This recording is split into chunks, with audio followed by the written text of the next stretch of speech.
Hello friends, I am Aprati. Welcome back to our channel plants space. आज हम बात करेंगे एक ब्यूटीफुल फ्लावर्स देने वाले प्लांट के बारे में जो आपको कभी भी फ्लावर्स दे सकता है। तो ये जो प्लांट है ये एक वाइन है जो कि गार्लिक वाइन है। इसको लहसुनिया बेल भी कहा जाता है या लहसुन बेल भी कह देते हैं। तो ये जो प्लांट है ये बहुत ही खूबसूरत पर्पल कलर के फ्लावर्स देता है, जो कि अगर आपने टेक्सास के फ्लावर्स देखे होंगे, बस टेक्सास के फ्लावर्स को थोड़ा सा बड़ा कर दीजिए, बिल्कुल वैसे ही इसमें फ्लावर्स आते हैं। तो ये वाइन हमने जब ली थी तो आपसे शेयर किया था। तो इसके जो शुरू की पत्तियां हैं वो इस तरह से कुछ मुरझाई हुई हैं। ये ऐसा इसीलिए है क्योंकि जो प्लांट हम लेकर आए हैं उसकी जो रूट्स हैं वो पॉली बैग से बाहर आई हुई हैं। तो जब तक वो नर्सरी में रखा हुआ था प्लांट, तो वो जो जड़ें थी वो मिट्टी में थी, तो उनको वहीं से मॉइस्चर मिलता जा रहा था। लेकिन इसमें जो है ये ला करके हमने अपने टेरेस गार्डन में रख दिया, तो वहाँ पे तो उस जड़ों को सही से मॉइस्चर नहीं मिल पा रहा था। तो हमने सोचा इसको हम नया पॉट दे देते हैं। तो पहले तो सोचा था इसको फरवरी में नया पॉट देंगे, लेकिन अभी ये एक पॉट तैयार रखा हुआ था जिसमें 40% कावडंग यानी गोबर की खाद है और 60% इसमें सॉइल है। सॉइल हल्की रेतीली है, यानी बहुत ज़्यादा रेतीली नहीं है, सैंडी सॉइल नहीं है। लेकिन ये हमारे वही मिट्टी है जो हम बाकी के गमलों में हर साल वही उनको रीयूज़ करते रहते हैं, वही ये मिट्टी है। तो ये हल्की रेतीली अपने आप ही बन गई है। तो इसको अभी हम पूरे तरह से, ये पॉट भरा हुआ है तो इसमें से थोड़ी सी मिट्टी बाहर निकालेंगे। अगर आपको सॉइल मिक्सचर बनाना है तो आप आधी मिट्टी आधा खाद का सॉइल मिक्सचर भी बना सकते हैं। वो भी हैवी प्लांट्स जो होते हैं, हैवी फीडर प्लांट्स होते हैं, जैसे कि जिसमें ज़्यादा फ्लावरिंग होती है, तो उस तरह के पौधों के लिए आप आधी मिट्टी आधा खाद भी ले सकते हैं। तो ये देसी खाद जो होता है इससे कोई परेशानी नहीं होती है प्लांट्स में। तो आप इस तरह से भी पौधे लगा सकते हैं। तो अभी जो एक्स्ट्रा इसमें मिट्टी है उसको बाहर निकाल देते हैं, क्योंकि नर्सरी से पौधा जिस मिट्टी में लगाया हुआ आया है वो ठीक है, तो हमें मिट्टी हटाने की ज़रूरत नहीं है। और वैसे भी अभी सर्दियां चल रही हैं, तो ऐसे में कभी भी हमें मेन रूट बॉल से सॉइल को ज़्यादा नहीं हटाना चाहिए।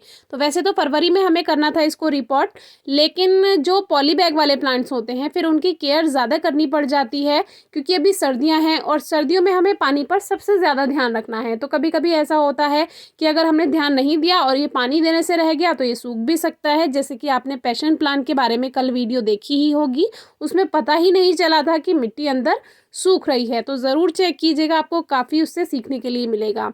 तो अभी आप पौधे की रूट्स देख सकते हैं, वैसे भी पॉली बैग से बाहर आई हुई है। तो वैसे तो आप इसको मिट्टी वाली जगह पर रख दें तो जो ये जड़ें हैं ये नीचे मिट्टी से ही सारा पोषण लेती रहेंगी, अगर आपको रिपोर्ट तुरंत नहीं करना है। लेकिन जो छोटे पॉली बैग में प्लांट्स रहते हैं वही उनकी केयर फिर करना थोड़ा सा मुश्किल हो जाएगा सर्दियों में। मान लीजिए उसमें पानी नहीं दे पाए या ज़्यादा पानी हो गया, तो हमने सोचा इसको तुरंत से हम पॉट में लगा देते हैं, थोड़ा सा काम आसान हो जाएगा। तो आप इस तरह से पॉली बैग को हटाकर मिट्टी के साथ ऐसा का ऐसा अगर पौधे को रख देते हैं, रूट्स डिस्टर्ब नहीं होती हैं। तो अगर कोई पौधे का ग्रोइंग सीजन नहीं है, यानी कि डोरमेंट सीजन चल रहा है, उस सीजन में प्लांट ग्रोथ नहीं करने वाला है, तो भी आप उसको रिपोर्ट कर सकते हैं। और ऐसे में आपको क्या करना है, पॉली बैग कट कर देना है जिसमें पौधा लगाया हुआ है, मिट्टी को ज़्यादा डिस्टर्ब नहीं करना है रूट बॉल को, और उसको ऐसा का ऐसा आप लगा सकते हैं किसी भी पॉट में। अगर मिट्टी अच्छी है तो प्लांट अच्छे से ग्रोथ कर जाएगा। तो इसकी मिट्टी अच्छी थी तो हमें बहुत ज़्यादा सॉइल हटाने की ज़रूरत नहीं पड़ी और रूट बॉल बिल्कुल सेफ़ है। तो ऐसा का ऐसा हमने पॉट में रख दिया है और इसको अच्छे से सॉइल प्रेस कर देंगे।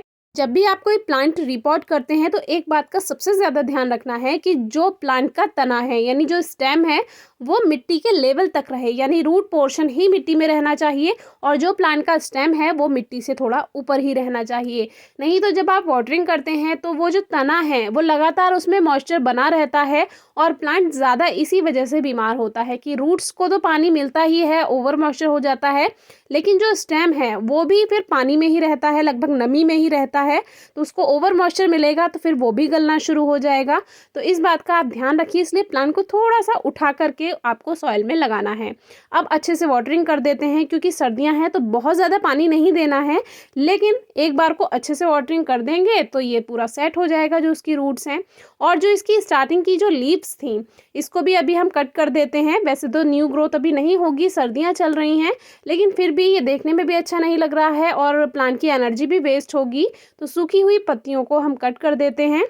पानी बहुत ज़्यादा नहीं देना है, मिट्टी में हल्की नमी रहनी चाहिए। साल में 4 बार मिट्टी की गुड़ाई करके गोबर की खाद, वर्मी कंपोस्ट या कोई भी फर्टिलाइजर जैसे सरसों की खली वगैरह आप दे सकते हैं। और सनलाइट, वैसे तो फुल डे सनलाइट में रख सकते हैं या कम से कम 4 घंटे की सीधी धूप प्लांट को ज़रूर मिलनी चाहिए। इस प्लांट का फ्लावरिंग सीजन पूरे साल ही रहता है और ये रुक रुक कर फ्लावर्स देता है, जैसे कि कभी मार्च में, कभी दिसंबर में, कभी अक्टूबर में, कभी रेनी सीजन में, इस तरह से रुक रुक कर फ्लावरिंग होती है। फिर भी अगर आपकी कोई क्वेरी है तो ज़रूर पूछिए और वीडियो कैसी लगी ज़रूर बताइए। Thank you.